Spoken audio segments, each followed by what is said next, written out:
नमस्कार, मी करिश्मा. एलव्ही न्यूजच्या बातमीपत्रामध्ये आपल्या सगळ्या दर्शकांचे अगदी मनापासून स्वागत. आपण पाहत आहात एलव्ही न्यूज. पालिकेच्या निवडणुकीनंतर जो आम्हाला यश चांगलं यश मिळालं होतं आणि जिल्हा परिषदेत याच्याहून वाढीव यश मिळालं. आम्ही लढत असताना भाजपला जे भाजप म्हणत होते की आम्ही 34-35चा आकडा गाठू, त्याला 16च्या आकड्यावर रोखण्यात आम्हाला यश आलं.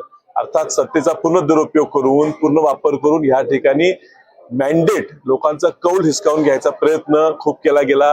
आमिष दाखवली गेली, सगळे प्रकार केले गेले, दबाव टाकले गेले, पोलिसांचा वापर करून रात्री जेवणाच्या ठिकाणी जमलेल्या आणि राहत असलेल्या लोकांना सुद्धा त्रास देण्यात आला. आणि ह्या सगळ्यातून आज आमचे सदस्य ह्या ठिकाणी धाडसाने येऊन स्वतः आम्ही त्या ठिकाणी यायची गरजही नव्हती, मात्र विद्यमान 2 आमदार माजी खासदार हे या ठिकाणी ह्या प्रक्रियेत हस्तक्षेप करण्यासाठी गॅलरीमध्ये येऊन बसून दबाव टाकून सुद्धा लोक आमच्यावर राहिलेले. आज 34चा आकडा मिळून अध्यक्ष उपाध्यक्ष निवडून आलेले आहेत. आता येणाऱ्या सभापती निवडीत त्याच्या पुढच्या काळात हा आकडा वाढत जाणार.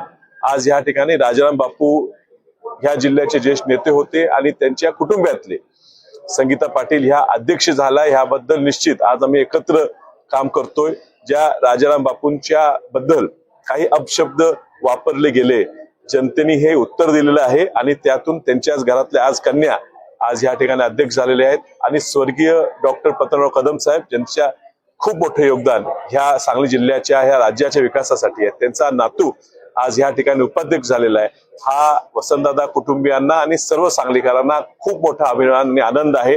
आणि त्यामुळे आता यांच्याकडनं अपेक्षा वाढलेली आहे. निश्चितच जे लागेल ते सहकार्य करून येणाऱ्या दिवसात या सगळ्यांच्या माध्यमातून या निवडणुका लोकांच्या माध्यमातून सांगली पुन्हा एकदा अति चांगली करायचा आमचा प्रामाणिक प्रयत्न राहील. थँक्यू.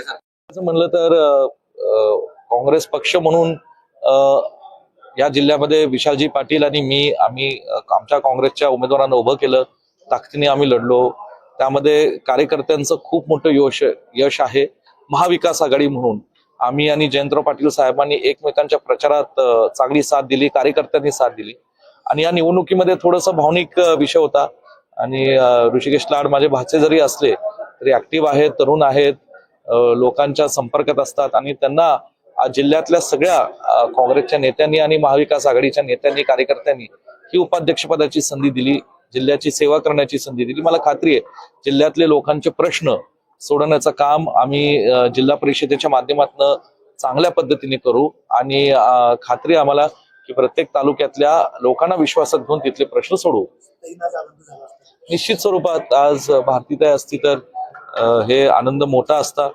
आणि एक भाऊ म्हणून मलाही आनंद आहे की आज माझ्या म्हणजे त्यांच्या मुलाला, माझ्या भाचाला आज सदस्य केल्यानंतर उपाध्यक्ष करण्यामध्ये मला आणि आम्हा सगळ्यांना मोठं यश मिळालं. त्यामध्ये जयंतराव पाटील साहेब, विशालजी पाटील आणि पुन्हा एकदा सगळ्या जिल्हा परिषद सदस्यांचं जे सहकार्य मला मिळालं त्याबद्दल मी त्यांचा आभारी आहे.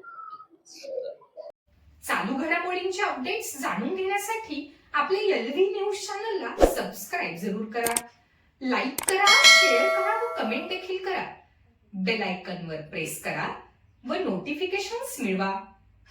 पाहत रहा फक्त एलव्ही न्यूज. मुख्य संपादक विलास उत्तम लोखंडे.